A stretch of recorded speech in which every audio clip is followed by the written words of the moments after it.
কাল 14 তারিখে Sundarban coastal PS অন্তর্গত আমরা একটা খবর পাই কি আনুমানিক 24 জন বাংলাদেশি ন্যাশনালস ওরা আমাদের ভারতে প্রবেশ করেছে জলপথের মাধ্যমে।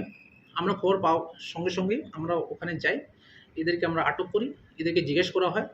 এরা কোনো ভ্যালিড ডকুমেন্টস, ভারতীয় যে কোনো নাগরিক হওয়ার কোনো ডকুমেন্টস এনারা দিতে পারেননি।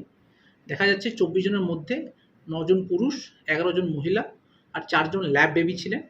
এনারা 5টা ম্যানুয়াল বোটে করে আমাদের কুমিরমারি সুন্দরবন কোস্টাল পিএসের অন্তর্গত ওখানে প্রথমে ওঠার পর ওখান থেকে ওনারা যেটা চেষ্টা করছিল কি যে কোনো একটা পাবলিক বোট করে আমাদের ইন্টেরিয়ার ইনল্যান্ড মেইনল্যান্ডে আসার চেষ্টা।